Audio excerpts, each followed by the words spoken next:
కడప జిల్లా ప్రొద్దుటూరులో నిషేధిత ప్లాస్టిక్ విక్రయాలపై అధికారులు కఠిన చర్యలు చేపట్టారు. కోనేటి కాల్వ వీధిలోని పలు దుకాణాల్లో అక్రమంగా ప్లాస్టిక్ వస్తువులు విక్రయిస్తున్నారన్న సమాచారం మేరకు మున్సిపల్, పొల్యూషన్, జీఎస్టీ శాఖల అధికారులు మూకుమ్మడిగా దాడులు నిర్వహించారు.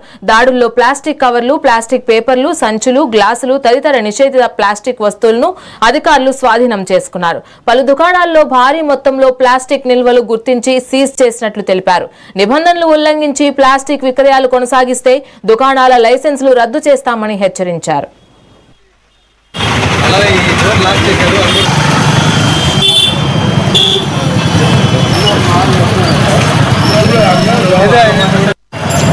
కమిషనర్ గారి ఆదేశాల మేరకు అమ్మబడును.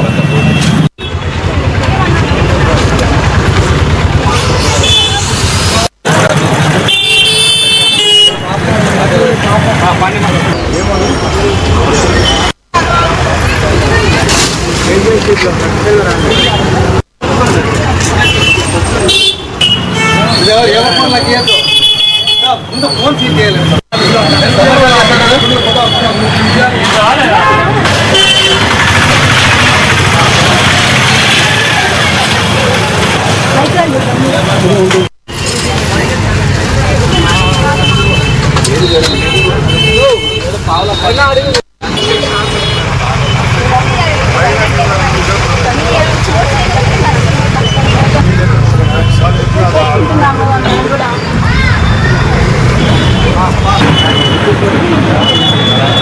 మనం గత కొన్ని రోజులుగా అనేక డ్రైవ్స్ చేసి ప్రజలందరినీ మనం ఆటో ద్వారా, తర్వాత పాంప్లెంట్స్ ద్వారా, తర్వాత పోస్టర్స్ ద్వారా, కరపత్రాల ద్వారా, ఐఈసీ యాక్టివిటీస్, అన్ని రకాల ఐఈసీ యాక్టివిటీస్ ద్వారా గత 3-4 నెలల నుంచి మనం ప్రజల్ని, తర్వాత వ్యాపారస్తుల్ని, తర్వాత తోపుడు బండి వ్యాపారస్తులను అందరినీ కూడా మనము అందరినీ హెచ్చరిస్తూ ఎవరు కూడా ప్రజలకు, ప్రజా ఆరోగ్యానికి, తర్వాత పర్యావరణానికి ముప్పు కలిగించే ప్లాస్టిక్ ఏదైతే ప్రభుత్వం నిషేధించిందో 120 మైక్రాన్స్ లోపు ఉన్నటువంటి ప్లాస్టిక్ ను ఎవరు వాడరాదని, ఈ నిషేధిత జాబితా ఉన్న వాటిని ఎవరు ఉపయోగించరాదని తెలియజేయడం జరుగుతోంది. కానీ మనం అనేక రైడ్లు చేస్తున్నాం. స్పెషల్ టీమ్స్ కూడా మనం వేసి ప్రతి షాపు ముందు కూడా మనం రైడ్ చేయడం జరిగింది. తిరిగి మనం హోల్సేల్ వ్యాపారస్తులు కూడా అనేక సార్లు మనం చెప్పడం జరిగింది. కానీ వాళ్ళు మనం ఎన్నిసార్లు తెలియజేసినప్పటికీ, ఎన్నిసార్లు మనం నోటీసులు ఇచ్చినప్పటికీ కూడా వాళ్ళు మన విజ్ఞప్తిని కానివ్వండి, మనకి ఇచ్చేటువంటి విన్నపాన్ని కానివ్వండి, వాడు పెడచెవిని పెట్టి యథేచ్ఛగా ఏదైతే బ్యాన్ చేసినటువంటి ప్లాస్టిక్ ఉందో ఆ ప్లాస్టిక్ నే విక్రయిస్తూ ఎక్కడైతే మనకు లోకల్ గా జరుగుతున్నటువంటి ప్రతి వ్యాపారస్తునికి వీళ్ళే నేరుగా పోయి విక్రయిస్తూ చేయడం జరుగుతుంది.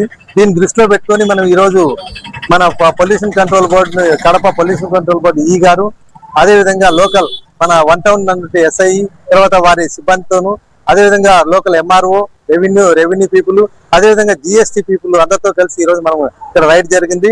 ఇక్కడ దాదాపుగా కొన్ని టన్నుల్లోనే మనం నిషేధిత ప్లాస్టిక్ మనం ఈ రోజు కవర్లు అన్నిటిని మనం హ్యాండ్ ఓవర్ చేసుకొని మనం సీజ్ చేయడం జరుగుతుంది.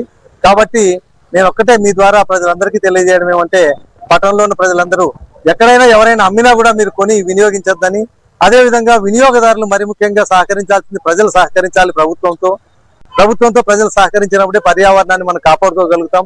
అదేవిధంగా మనకు లోకల్ గా ఉన్నటువంటి మాకు పట్టణంలో రోజు 400 మంది వర్కర్స్ పనిచేస్తున్నా, నిర్విరామంగా పనిచేస్తున్నా, ఏ రోజు పనిచేసినా మళ్ళీ నెక్స్ట్ డేకి అంతే మాకు టన్నులు ప్లాస్టిక్ వస్తూనే ఉంది. సో దీన్ని నియంత్రించడానికి మేము అనేక విధాల చర్యలు తీసుకుంటూనే ఉన్నాం. మనం గత కొన్ని రోజులుగా